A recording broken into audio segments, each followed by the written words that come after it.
Sagittarius rising. How you doing, Sag? So this is your reading for the Scorpio new moon that's happening on the 1st of November 2024. Hello and welcome. My name's Chloe. I work with card divination, astrology, and as you just heard, and as you can see, I channel multi-dimensional energies through my body, both in the form of physical and vocal light language. All of this brings in healing, attunement, and activation codes to the messages that come through in this reading. So it's going to be happening throughout. Hello and welcome. Now, this is Scorpio new moon. It's next door to you, Sag. I'm going to be pulling cards and reading the astrology for the rising sign. I read for the rising sign, so for those of you who don't have Sagittarius in the first house,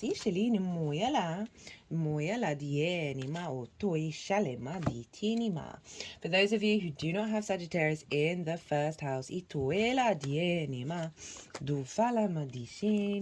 sorry, the energies that I'm working with, they're giving you an extra card, actually. So what was I saying? Yeah, for those of you who don't have it in the first house, look to what house it does fall in. If you know the time of your birth and your natal chart, look to the themes of that house, and you want to apply those themes along with all the other meaning you've got going on in the sign of Sagittarius to the messages that come through. For those of you who don't know your time of birth, just look to see your natal chart and see if you've got anything going on in the sign of Sagittarius. If you want your chart rectified, that's something that I can offer. All my details are in the description box and on the YouTube channel. So as always, this wherever Sagittarius is will energetically move to the first house. So the astrology for the rising sign will still link in. You just got to add on your own natal chart meaning on top of it. As always, take what resonates, leave what doesn't. So there's going to be 3 piles of the cards while I'm going to be shuffling while I'm breaking down the astrology. We've already got the first pile out. And the first pile is going to be what's the most integrated and expansive intention of the new moon download, and how that's going to unfold, right? I like to tap into this so you can then apply it to sort of any situation that shows up, the good, the bad, the beautiful, and the ugly, especially if you might be a little bit confused. Ooh, liking it. A little bit confused, or something's a bit difficult. You can go, okay, what is the universe trying to teach me here? Well, what perspective can I draw on? And that's pile 1. If you want a deeper understanding of this moon, go check out the collective reading. That's where I break down the astrology in way more detail. And so really tap into the energy of what that feels like, how all the celestial bodies are talking to each other at the time of the exact moon. And that forms an energetic blueprint, a download. And so, oh, this fell over. Where did that happen? I've got 2 cats hanging around in the room.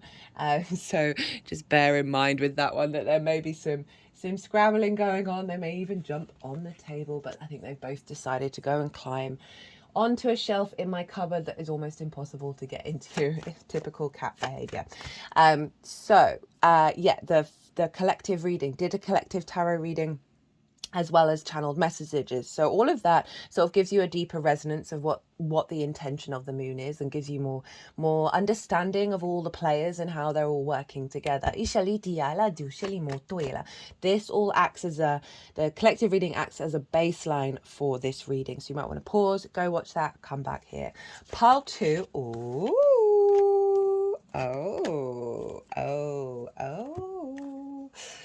The energies are probably going to move those cards around, but I know what they are, which is I'm really enjoying the energy. Not that deck. Oh, Shalima Dienima. Okay, I hit the other one. I've got a new oracle deck that I was an early birthday present. Oh, sorry, Christmas present. My words are all over the place today.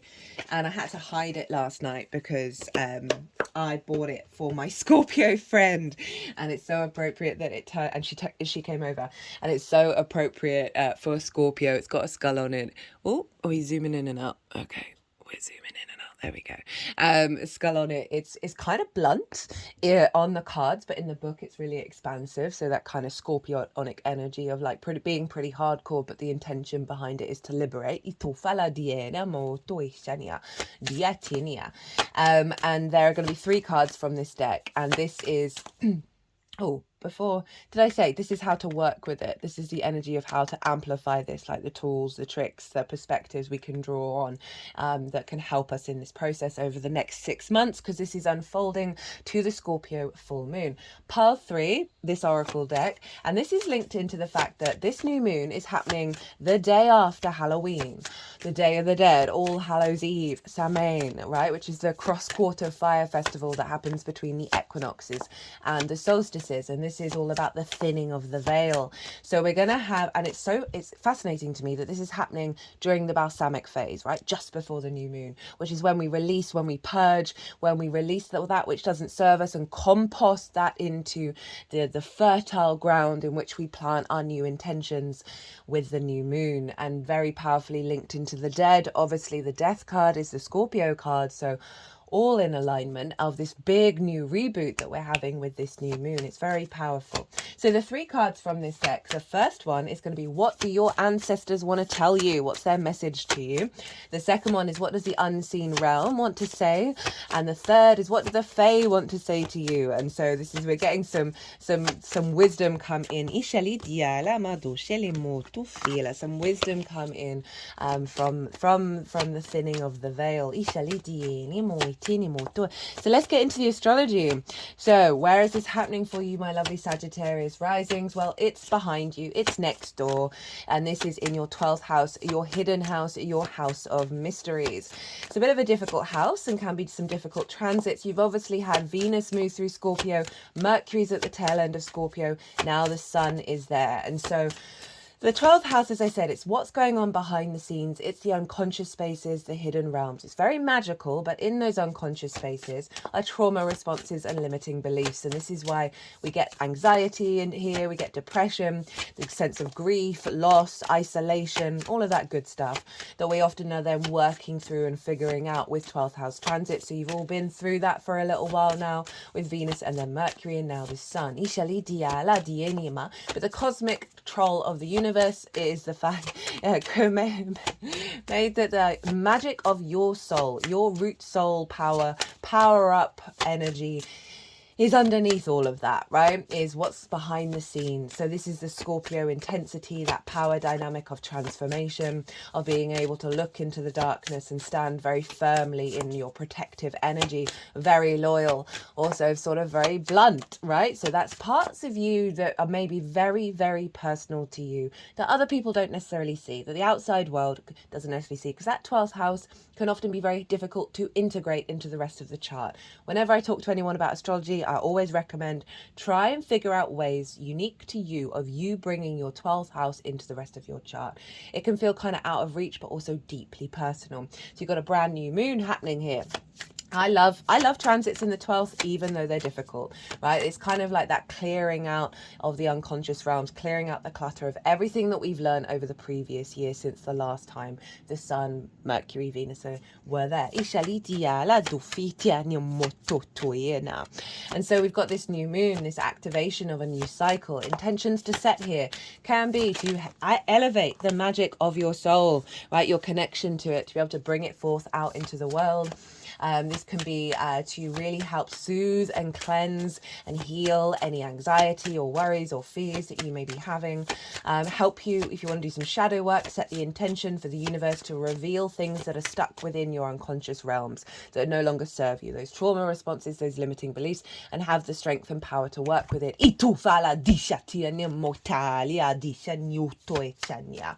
So the kind of integration energy that's really useful for the 12th house. A good way of integrating is look to where your Mars is in your natal chart, because Mars traditionally rules Scorpio, and that will give you clues about how to influence that 12th house and integrate it. Also, wherever Mars is, whoever's ruling that sign, and therefore the energy transfer with that as well. Now, the sun and the moon are making really only one aspect, and that is to Saturn over in Pisces. Now, let's take the one. I had one fall on the floor. Oh no, it's more than one. Right, so I'll shuffle again. That's in your 4th house of your root your foundations, your ancestors, both blood and soul lineage. Your parental figures, the roof over your head, and the things that you do in private. It's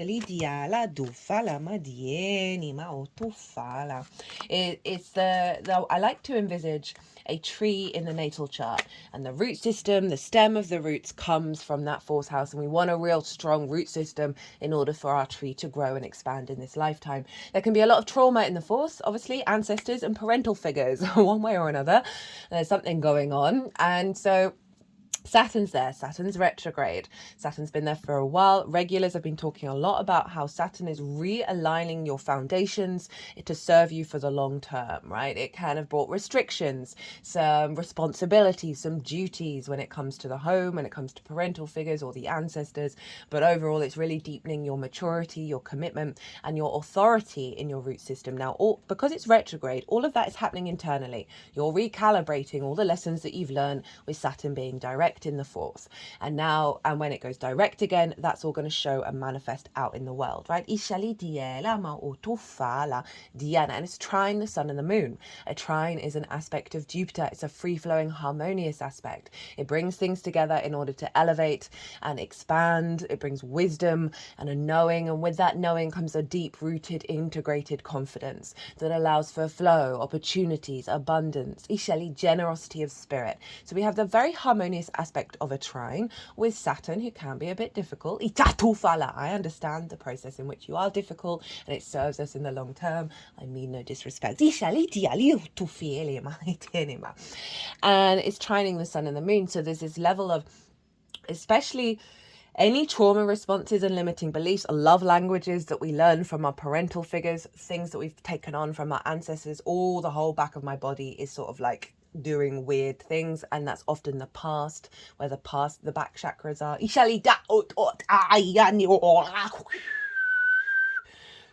They're holding this selenite wand that was over the heart space. Now it's over the solar plexus. And the digestive system. They're now putting it from the sacral chakra to the root chakra. And then linking it back to the solar plexus, which is going out in the world, back to the heart.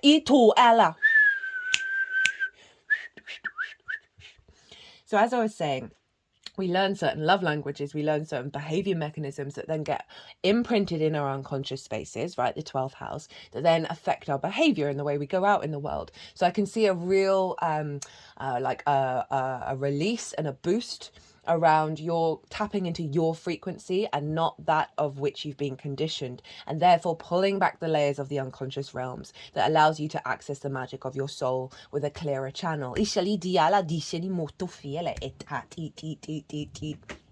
Now, the trine with Saturn's all about establishing strong foundations. So you're really strengthening your foundations in your roots, and that is feeding a real sense of confidence and stability into your 12th house, where you're able to work with these energies, right, and not be distorted by them. Now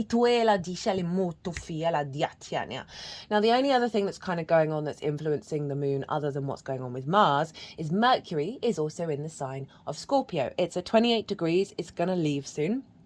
And so I love Mercury in Scorpio. It's able for us to perceive and understand and communicate the blunt truth, right? Get to the root of it.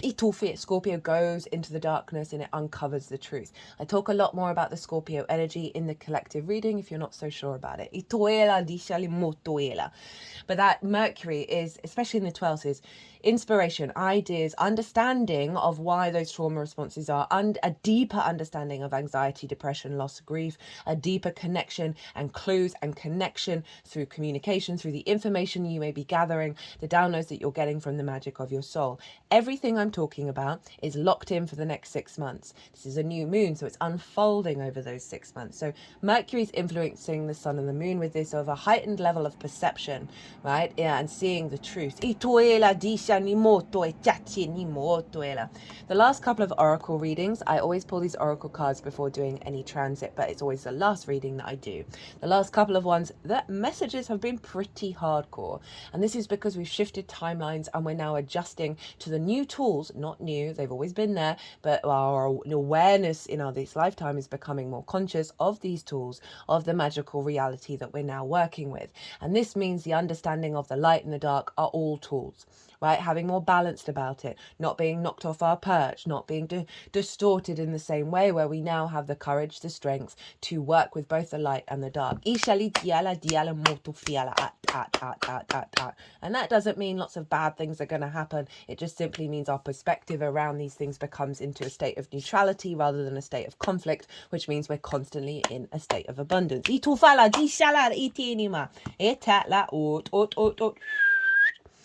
So that's the major stuff going on with the moon. Now we want to look to Mars, because Mars traditionally rules Scorpio, and that's what I work with. So whatever's going on with Mars is influencing what's going on with this moon. And Mars is over in Cancer.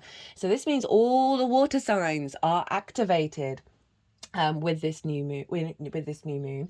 And Cancer for you is over in your 8th house.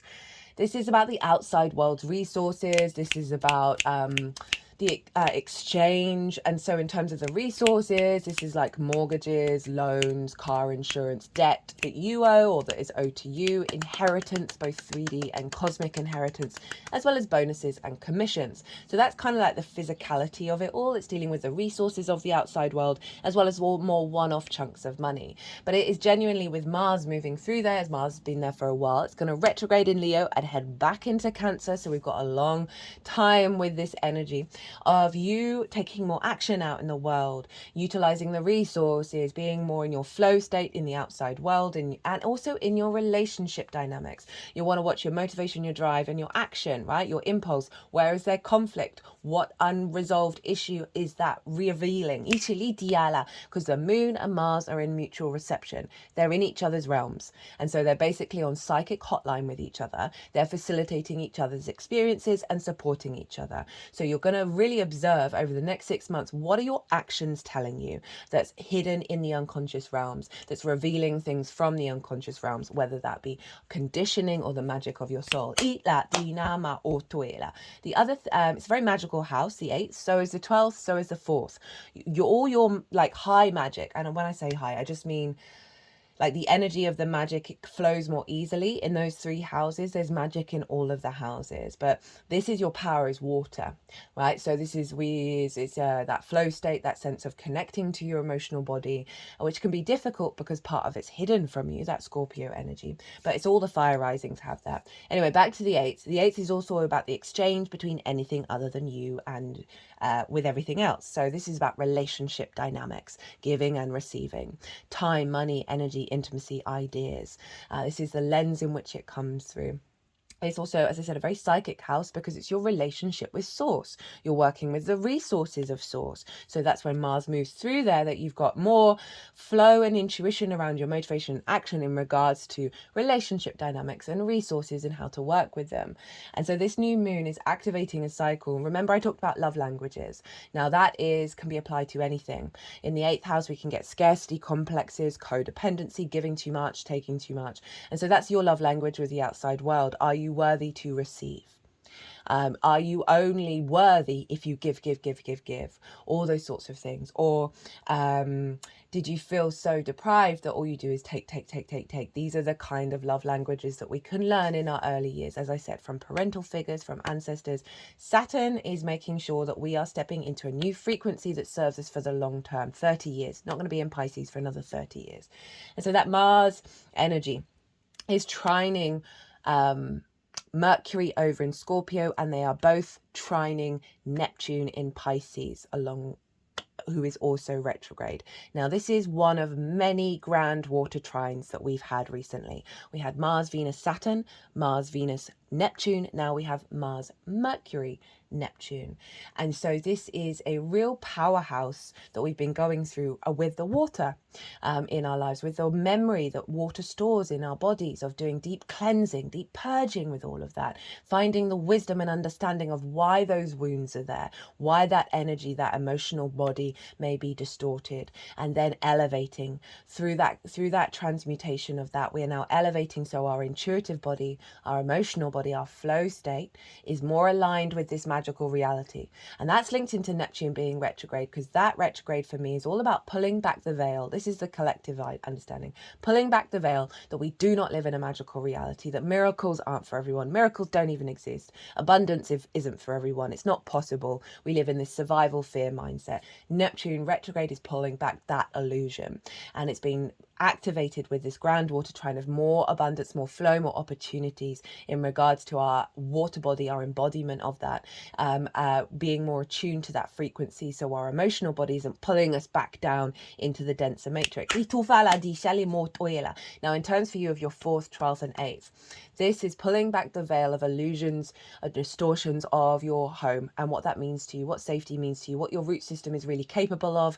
There may have been some wounds in there that have distorted the roots. Now Neptune's pulling back the veil. No, you are full of abundance there. That you're, working with your ancestors, your parental figures, illusions around your relationship dynamics that have distorted perhaps your understanding, or you've had a distorted understanding of them, and coming into harmony with that, coming to more compassion, more abundance, more magic as well being uncovered in your root system, that is setting you free of perhaps some difficult relationship dynamics and unconscious responses that aren't serving you, for really tapping into the magic of your soul. They've all been life lessons, but we're clearing the decks. The collective reading really kind of blew me away. The collective tarot reading, very little water, very little cups came up, which is the element for water, which I'm sure you know.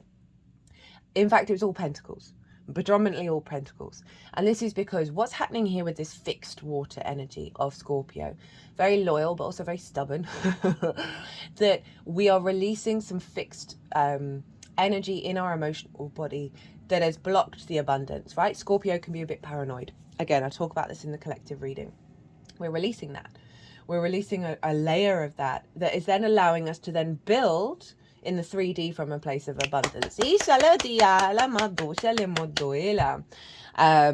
What other astrology is there? I mean, there's a fair amount. Mars. So Mars is making a grand water trine, and all of that is influencing what's going on with the new moon. Obviously, Mercury is going to give you hints and clues about why you may be responding to certain things. I've certainly noticed in the lead up to this new moon, almost everything that's going on is revealing that kind of wound, is revealing that kind of old paradigm, and it's all bubbling to the surface to be released. Now, Mars is opposite Pluto exactly by degree. It was opposite Pluto at the full moon in Aries, but not by degree, but it was still an opposition. Now, they're both at 29 degrees of Cancer and Capricorn.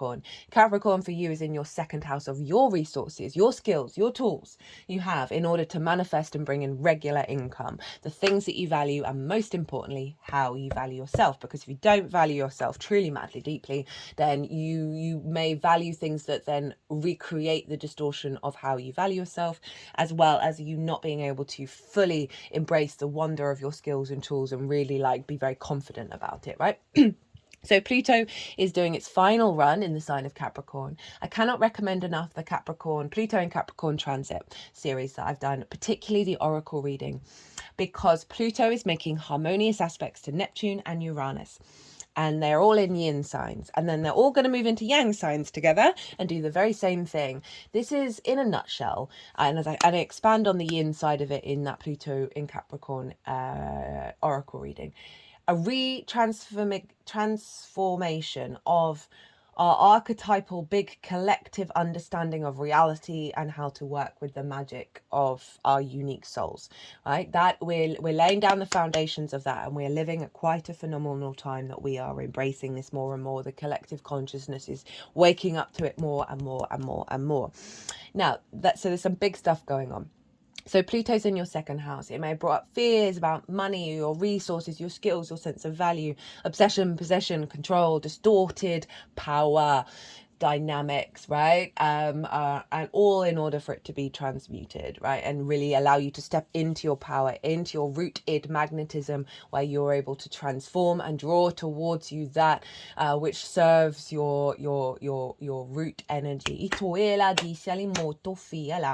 it's opposite Mars, so some of this can show up as conflict, as drama, as frustration of this fear and worry and possession, obsession, meaning that your motivations and your drives and actions are like separate from each other because Pluto's got a grip over your worry about the resources that you have, which may be blocking your flow when you're going out in the world, a lack of understanding of your own value, which may show up in distortions of your actions with others.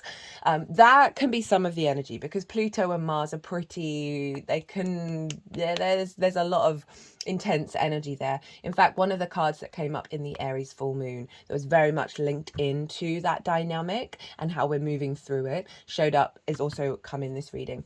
And Mars and Pluto in their most integrated expansion is you understanding your power, you transforming that power, that understanding of your own value, elevating your skills and tools, and you're going to see more reciprocity from the outside world because of it, right? Because Mars in the 8th can mean the actions of others. Eat.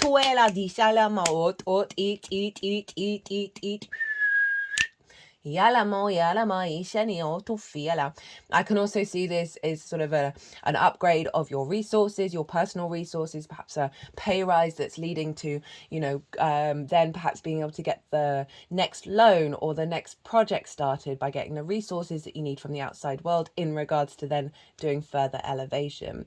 Again, as I said, understanding through your actions, your connections to source and what source is telling you, that you're then able to apply and transform into your skills and tools, like the downloads and stuff. They are both squaring Juno. They are forming what's called a T-square. So we have the opposition, which is always a straight line, between Pluto and Mars, and they are coming down. They're both squaring Juno down here, and the release point of a T-square is now Juno, and that's in the sign of Libra. Juno represents commitment, your ride or die, and Libra for you is your 11th house of hopes and dreams, friends, groups and alliances, and reaping the benefits from your 10th house.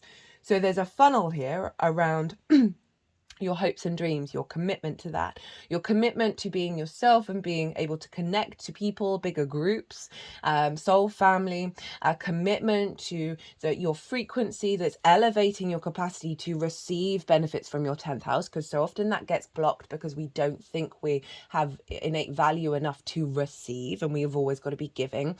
It can be around the other way as well, but the message really coming through is around value. And so this, with Mars and Pluto, this can also see you going on courses to elevate your skills as well, that may see you connecting to groups that may lead to more clients. I can definitely see a real shift of elevation of your skills that is leading you to activate your hopes and dreams in a stronger way. Like you've got more movement, you've got more action, you've got more resources from both the outside world and the inside world coming in. You're being more flexible in order of then really being able to put that into practice in regards to elevating your hopes and dreams and reaping the benefits from your 10th house. Accessing bigger groups, so perhaps that they see your skills, they see your tools, because they see your actions that you're doing in those groups and they really appreciate it, which may lead to more income coming in. Right, now Venus is ruling this moon. Well, Venus is influencing this moon because this is happening on a Friday.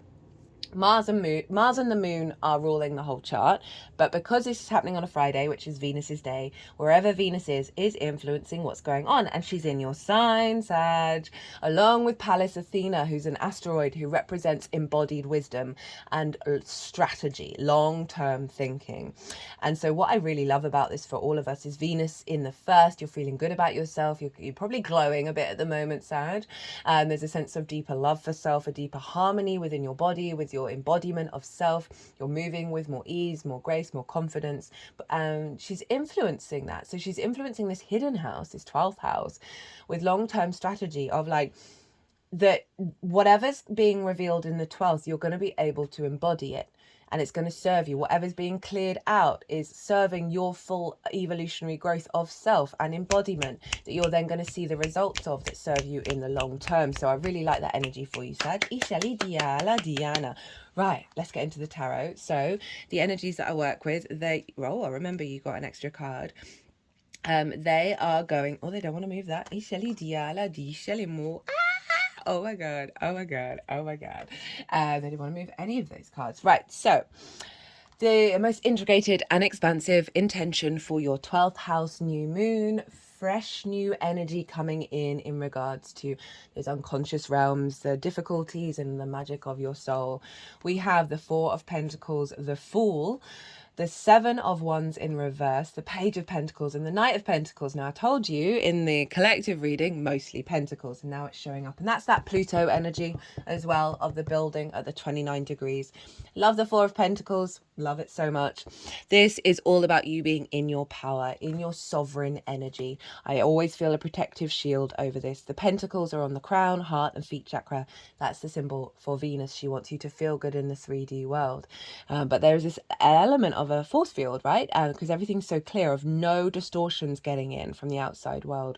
There's there's a crown representing your sovereignty and you being able to create from a place of stability and strength from your frequency and not from the outside world. And that ties in what I was saying about what's going on in the fourth and relationship dynamics. This is very much the magic of your soul being able to create from its truest essence. So I love that that's shown up. This is the download. This is what's being activated. This is what's going to unfold. And the root energy is you being in your power in that 12th house. And I'm here for it. And then the Fool. So now embarking on a new journey from this place of strength within yourself in that 12th house of it, looking at the difficulties of the 12th, looking at the wonder of the 12th with awe from your heart space, like really giving yourself a lot of love and compassion and wanting to explore and go into a new reality of how you work with that 12th house energy, because the Fool's about to leap off a cliff and that reality is going to appear, and the chest is really far forward, so it's operating from the heart. Really positive energy, really light energy, but coming from a real rooted strength within yourself, that the way that you navigate those unseen realms is more with curiosity than with fear. And I love it even more so because it's come with the Seven of Wands in reverse. For me, this card is one of the core archetypes we're trying to work through. This figure is on the higher ground. They're on the cliff. They've got the vantage point. They have something of value. They are of value. But do they look like they know it? No, they're wearing different shoes with different heels. So there's an unsteadiness. There's a fear in the face. They feel like they're having to hold off and be in competition with everybody else in order to maintain their place. And this is sort of that scarcity competition energy, rather than realizing no, you can just do you and the universe will create space for you. But we've got to get out of this mindset. And this is also going back to what I was saying about value and how you value yourself. It doesn't feel like this figure really knows their own value, but it's come in reverse. So what's happening is a lot of release, a lot of clearing out. Again, this is very independent. This figure has left the village, right? So your ancestors, your parental figures of no longer being defined by that, and that's releasing this sense of lack of value or this competition perhaps with resources from the outside world, no longer influencing your frequency, because it's fire as well, so it's your embodiment.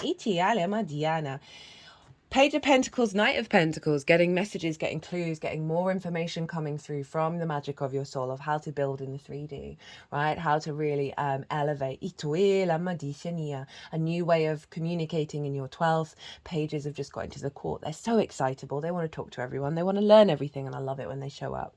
There is, again, it's sort of representing that full energy of a fresh new energy coming in. But it's Pentacles, so it's about putting it into practice. It's about putting it into the 3D. So I really like that transition from the water into your reality. And all your work houses are pentacles, right? We've got Pluto over in the second, in the sign of Capricorn. We've got Taurus over in the sixth of how you figure things out. Pluto's making a harmonious aspect to Uranus there. And then we've got Virgo up in your 10th. Let's just see. I've taken out, let me get the chart up. Sorry, bear with me, because I just want to see what's in Virgo at the moment. I didn't bring it in because it probably wasn't making any aspects, but because you've got these pentacles, Scorpio new moon 2024. Oh, no, nothing, nothing's up there. You may have something in Virgo, but overall, aside from that, that's not really relevant. This is still saying that your work, how you create and build in the outside world. And again, that collective reading, I think you should watch it because it's very similar energy, is coming through from the water, having done some deep healing, that you're then able to create in a different way. And that's doubled up by the Knight of Pentacles. And this is say you're going to feel really embodied and really secure and really safe on this planet, right? It's the biggest horse. There's a real sense of integrated slow wisdom coming in. We've got the oak leaves, which represent wisdom and strength, and this is about putting it into practice. This is about the embodiment of it, of this new energy that's coming in your 12th. And I really love that because it's really showing the consistency that's showing up, that's going to show up with this transit. We've got the 9 of Swords at the bottom of the deck, very appropriate for what's being released with a 12th house transit, because this is anxiety, this is fear, this is worry, this is grief, this is loss, this is all of those things and the states that we get ourselves in, right? The sadness, the grief, the regret about the past, the worry, the panic, the fear about the future. And it means we can't slow down and enjoy the day and smell the roses, right? And this is slow energy, so it's allowing us to slow down, allowing us to find that joy. And it's in reverse, so I really, really like that sort of that hyper analytical world. The chaos in the 12th is being cleared out. Now, how to integrate and work with this. And Sag, oh my god, Ace of Swords, the Jupiter card, Wheel of Fortune, 2 of Cups, the High Priestess, right? So here we've got the water come in. So the Ace of Swords is, because of that Mercury energy, and remember it's locked in for the next 6 months, you're going to be receiving a lot of downloads, a lot of divine inspiration that's linked into your sovereignty, right? And so there's a lot of fresh new ideas. And so this is calling you to observe them, right? To create space. Maybe you want to do some meditation by yourself, or however you're intuitively aligned to connecting to that, of how you receive your downloads from Mercury. And there's a real sense of really allow yourself to be open to a shift of perspective, right? That comes from you, right? A renewal in your perspectives. Observe your shifts and change. As I said, watch Mars and what's going on, because that's going to give you clues and ideas of, okay, what's really the reality. Wheel of Fortune. This is saying, remember that the fate is changing, that things are on the up, that there are bigger things going on that are shifting within you, that is aligning you. So circumstances are going to be on the up in your unconscious spaces. It's all the fixed signs, and obviously Scorpio is a fixed sign. It's Jupiter as well. Jupiter is in Gemini at the moment, which for you is in your 7th house. And this is the house of the other. And that is like one-on-one important relationships in your life, right? This can be business partners, clients, therapists, really close friends, long-term committed romantic relationships, as well as your relationship with Source. Now, for some of you, if that hasn't really worked out, or you've had difficulties with that, because Jupiter's there and this is Jupiter's card, it's kind of highlighting to sort of not worry about how that's going to unfold, that things are shifting. And as I said, so many of our love languages are learned that we then recreate with others, which means we might not be able to receive the level of commitment or intimacy or connection that our soul is really capable of. They're now sort of opening up the heart space. I've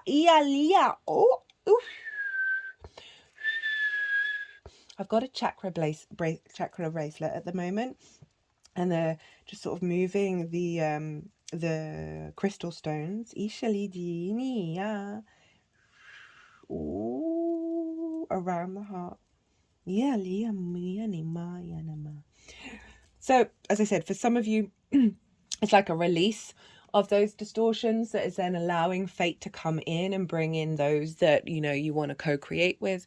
And for those of you who already have those situations, this is definitely sort of highlighting an elevation. But overall, that Jupiter energy of like a more generous spirit, more joviality, of awareness of the cycles of time, that all things do change. Scorpio's fixed, right? So it can get very locked in, and I love the fluidity of this Wheel of Fortune, of your perspective around life, of like not thinking that if you are going through a difficult situation at the moment, it's always going to be the case. Dieni mot ot ot ot. Okay, interesting. I think they're trying to put both of the little edges past, and they're united together. So there's something about union, and then we got the Two of Cups. So for some of you, and I don't usually go too much into the romance side of it. I mean, the seventh house isn't always about romance. As I said, your relationship with source, your relationship with your friends, in clients, that kind of thing. But it is calling to focus on union, right? But also focus on respect, honor, and dignity and equality, and to be open to give and receive, to be able to stand strong in that frequency of respect, honor, and dignity and equality, and be aware of that which isn't serving you. And not to reject it, right? Not to banish it. Just be like, I'm just not going to give my energy where there isn't this co-creation, because these are both open to give and receive. Now that can be with the outside world, the metaphysical world, but also with yourself, because we have the masculine, feminine, and spirit all in alignment, and we have the caduceus, which represents deep healing as well as kundalini awakening. So with that water of Scorpio, it is calling you to work on integration by treating yourself with respect, treating all those difficult energies with respect as well, because they're all tools, they're all here, they're all trying to tell you something, and just really honor the experience and step up into a space of loving, deep love and openness.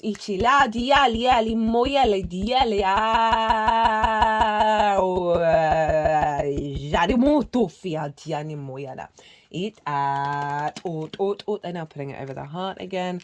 Yishale ma to. Diela ma itini ma ot.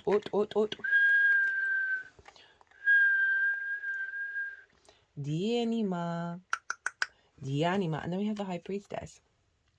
Now she is all about the deep knowing that you are drawing towards you that which brings you fertility and abundance, right? With the pomegranate and the palm leaf.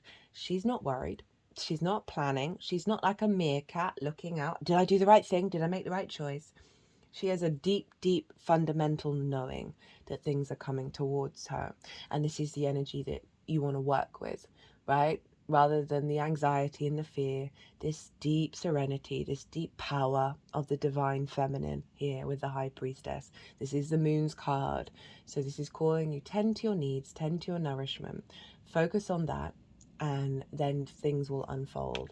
But also that overall, like, there's also a heightened psychic capacity here that's coming through. You might want to do over the next 6 months, just finding moments just to really tap into that water body and see what your intuitive guidance is telling you, right? Because that's really going to facilitate the elevation of the deepening of the magic of your soul and the connection to that. Having salt baths on a Saturday, today is Saturday, it's Saturn's day, because Saturn's in Pisces, is a really good way of connecting to your magic, just in generally anyway, with all that water in your 12th, 4th and 8th, is just a very powerful process that gives you more clarity in the intuition. Right, so what is the bottom of the deck for the Rainbow Brainskull? Yes, hi, I'd like for everything to stay the same. Very fixed, very Scorpio. Right, what's the underlying message? Imagine how archaic things would be if the paradigm never shifted. Sometimes stuff needs to be moved around. It may appear worse at first, but when the dust settles, you'll be grateful for this new configuration. Yeah, cool. Just kind of summing up the transition that you're going to be going through, of no longer seeing like, oh, I want everything needs to be fixed, needs to be the same, that kind of paranoia, that fear, that worry that Scorpio can get itself into, right? That's what's shifting, and it's gonna often feel discombobulating with fixed signs when they start to evolve and grow, because the all the realm gets shaken up. But it is also saying, like, just know that the process that you're going to go through is going to lead to, what does it say, for this new configuration, and the paradigm is shifting. And it's so fun if you think about the image, right? This figure is standing at the top of a cyclone, at the top of a twister, and wants to stay there. And so it's kind of the acknowledgement of the whirring round, of the anxiety, of all of that difficulties of the 12th house, of it's so comfortable because it's in the unconscious realms that we feel very connected to it, that we find it quite difficult to get out of our own way and let that be transmuted. So it's just sort of so for those of you who might struggle with that, to let it go. That song keeps coming into my head every time I do these readings. Ishali Diala. I say that as my chart is predominantly fixed, so I understand the stubbornness. Ishali Diana. Now this card has been showing up for quite a lot of the signs. Have a look at it and maybe pause the video and then write a comment about what you think this card is all about. Ishali Diala Dishini Moto Fiala. Take a break from cheering and jeering at the circus. Haven't you noticed that it's always been this way? No one is forcing you to participate. You can always step outside and do something else. Now, I love this in terms of, so this came through for Aquarius, and I did some channeling, and that energy is still going to be relevant around this figure's like playing around with rocks. And I recommend get a rock, put it in your pocket, and when you feel like the outside world is sort of influencing your energy, or when you feel like those unconscious realms are distorting you and you're in that circus, hold the rock.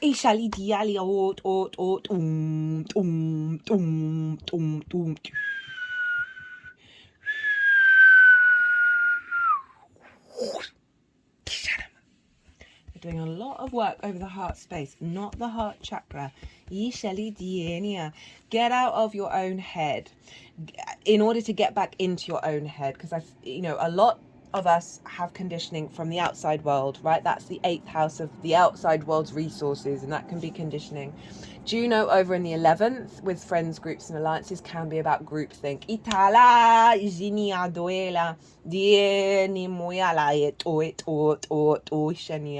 So it's really saying, like, you can, if you're in these moments, if you're in this chaos energy, there are ways in which you can center yourself within it, that you do not have to attach yourself. And that is the process of this Four of Pentacles, of no longer feeling distorted by the external realms. I recommend you can do little sort of intention setting as well. I like doing the mirrored egg, and I do the 4 elements, and then I do at the end the mirrored egg of love, right, which I got from a very dear reader who I really rate, and of the mirrored egg part. And it's when anything that's coming towards you that doesn't serve you is bounced off the mirrored egg with love.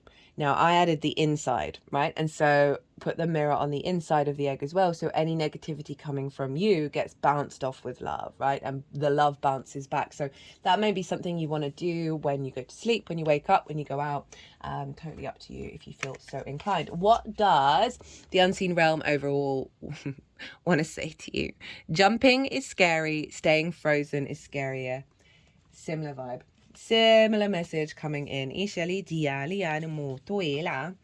The world moves forward, even when we stand still. Making no choice is still a choice. Stop pretending like the world can be paused and act with courage now. Fortune favors the bold. Leap into this new paradigm, Sag. I mean, you're very good at that, right?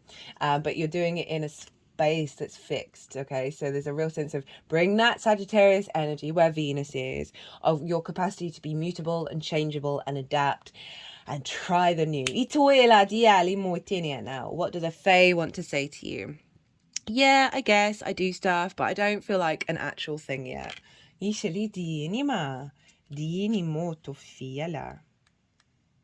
the first time I've used this deck. I've not flicked through it because I'm waiting for the surprise of all the cards.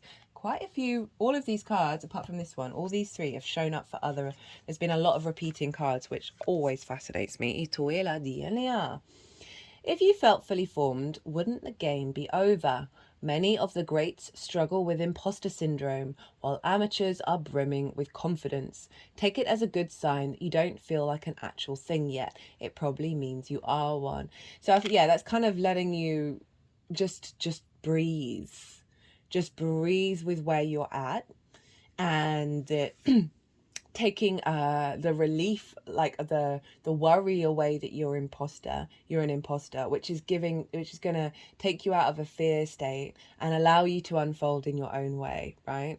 But that is requiring a little bit of, like, to start the process. You've got to activate the process. And I think that's that Ace of Swords right, of initiating your divine intention.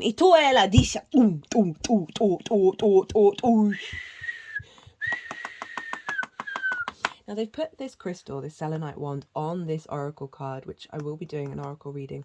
And they're also putting this card here. So there's something, what does it say? The more you create, the more the universe. So you're creating a new part of yourself. That was always there, but you're just, no, that is far too many. Right, I'm pulling a couple of cards to sort of sum up the message. Don't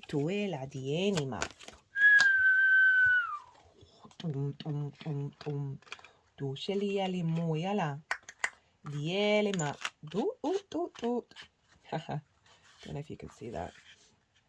Put the bracelet around the figure with the rocks. It's so cute. I love this deck so much. Love the imagery, love the bluntness, love the message. Right, let's get 2 cards for my lovely Sages for the yeah. So we've got the Tower at the bottom of the deck. This is Mars's card, and it says alarm, storms, electrical impulses, and lightning. Like the Tower pulls down stuff that doesn't serve us anymore. Now they're focusing on the electrical impulses, and the lightning is in like sudden inspiration, sudden activations of new pathways in your mental space, in your unconscious realm. So it's going to provide with lightning ideas, lightning shifts that are going to support what's going on here.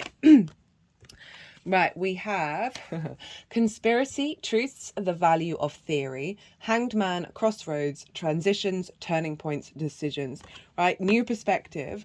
And this feels like this is linked into this, right? The ideas coming in, the inspiration coming in, you putting it into practice. So the value of the theory in its practical sense. I also feel that this is releasing a lot of distorted conspiracies in your unconscious realms. That's allowing the true truth to come out.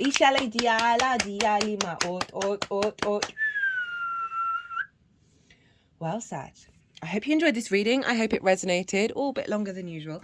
Well, not compared to my old readings, which used to be about an hour and a half each. I hope it resonated. If it did, hit that like button, leave an emoji, leave in a comment. I love hearing from you all. If you want a personal reading, all my details are everywhere. But other than that, Sag, be good to yourselves, be good to those around you, safe travels, and be well until we meet again.